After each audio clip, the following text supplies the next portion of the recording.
Welcome back everybody to our studies in GCSE psychology for Edexcel. This video is continuing talking about the idea of memory, how memory works, and we're going to focus in this lesson on the key features of both short-term memory and long-term memory. This is the idea that is part of specification 2.1.2. We have to understand the features of short-term and long-term memory, including duration, capacity, etc., etc., etc. And so, of course, it should go without saying that short-term and long-term memory are both crucial components of the memory system within human beings. And they differ very significantly in terms of their capacity, in terms of their encoding, in terms of their duration, and in terms of their function. Beginning first then with short-term memory. It is often referred to as working memory when discussing active cognitive processes, and it is the system that is used to hold and manipulate information for, as the name suggests, a short period of time, a short-term amount of memory that can be utilized. And so as the result of that, its duration is often very limited. Usually somebody who is holding information within short-term memory will be able to hold that information for about 15 to 30 seconds, unless that information is actively rehearsed or actively processed. The capacity of short-term memory is equally very, very limited, typically being able to hold around 7 plus or minus 2 items at any one time. This is as described by psychologist George Miller in the 1950s, and the idea that you are able to have around 7 to 9 or more like 5 to 9 items in your memory at any one point is referred to as Miller's law. These quote-unquote items, these individual pieces of information, could be a phone number or could be pieces of information that you could clearly itemize as a single piece of information, or it could be chunks of information. So a phone number specifically could be chunked into smaller parts, making it easier to remember. Information in short-term memory is usually encoded acoustically, i.e. it is usually done by sound, or visually through appearance, so through your eyes or through your ears, meaning that we tend to remember how things look or how things sound rather than their meaning at the particular stage at this point. So when we think about the encoding process for short-term memory compared to long-term memory, we're thinking about a very physical process in terms of short-term memory. We're talking about the way something sounds, the way something looks, how it can be done visually or acoustically. Meaning that thinking about the actual intricate meanings or the deeper meanings of whatever information it is that we're thinking about at this stage is not really how short-term memory operates and functions. The function of short-term memory is to temporally store information that is needed for an immediate task. This gives it a temporary feature. So, for example, like I've already mentioned, remembering a phone number for long enough to dial it in to your phone, or to keep track of the beginning of a sentence while you are reading or listening. So, for example, if you're reading a book, or if I'm reading these notes here in front of me, I put that information, the start of the sentences, in my short-term memory for as long as it needs to be in order for me to finish reading the sentence. It plays a very crucial role in decision-making, in problem-solving, and in processing new information. But of course, short-term memory is often subject to forgetfulness. Information can be lost from short-term memory either through the process of decay. Decay is the process by which the information just fades over time, or through the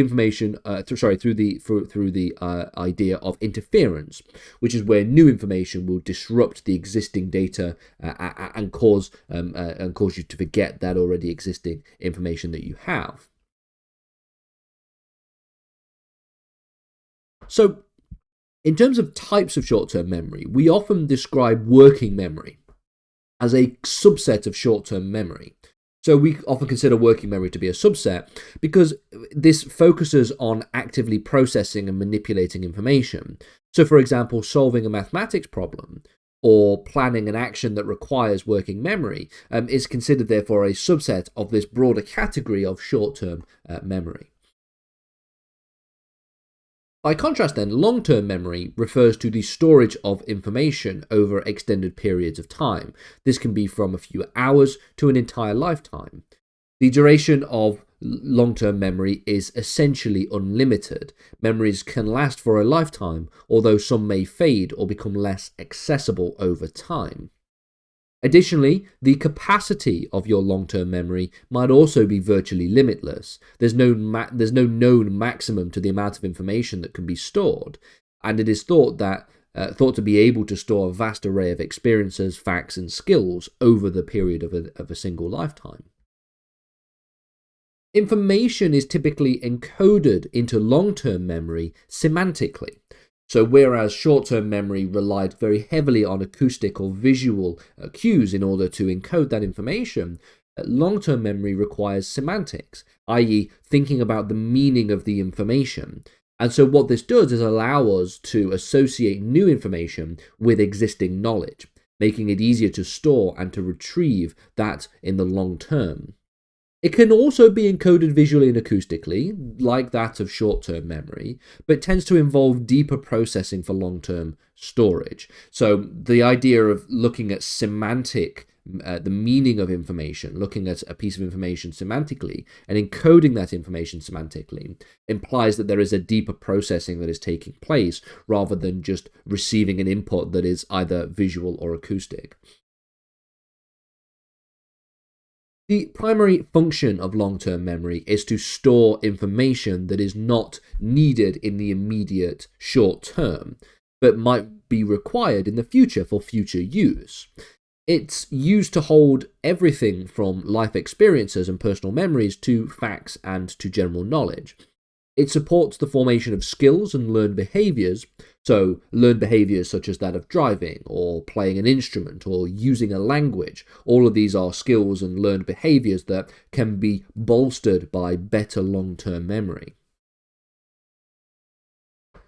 In terms of forgetting these types of memories, long-term memory may often be forgotten due to this idea of interference in the similar sense to that of short-term memory, or it might just become harder and harder to access, especially if that memory hasn't been revisited or reinforced enough to really solidify it in your long-term memory. The information is still theoretically stored somewhere in the brain, and forgetting often happens because of a retrieval failure rather than you actually losing that information. So that has to be borne in mind when thinking about the distinction between short-term memory and long-term memory in that regard. There are a few different types of long-term memory. There is, for example, this idea of explicit or declarative memory. This type of memory involves the conscious recall of information and might include, for example, episodic memory, which is memories of specific events or experiences, so remembering your first day at school, for example, and also semantic memory, memory of general knowledge and facts, knowing, for example, that the capital of France is Paris. That is an example of semantic memory. There is also implicit memory or non-declarative memory. This is a type of memory which involves unconscious memory that influences behavior. So, for example, procedural memory, which are things like skills and habits. You don't have to consciously recall the processes that are required to ride a bike in order for you to do so. You seem to just be able to do it. It is a sort of unconscious process that takes place, or typing, or even reading it to an extent. And then you also have the final of these implicit non-declarative memories, which is this idea of conditioned response, memories that are formed through classical or operant conditioning. So feeling anxious before you start a test if you've had a negative experience of a test in the past. We will get to the idea of classical and operant conditioning in future videos.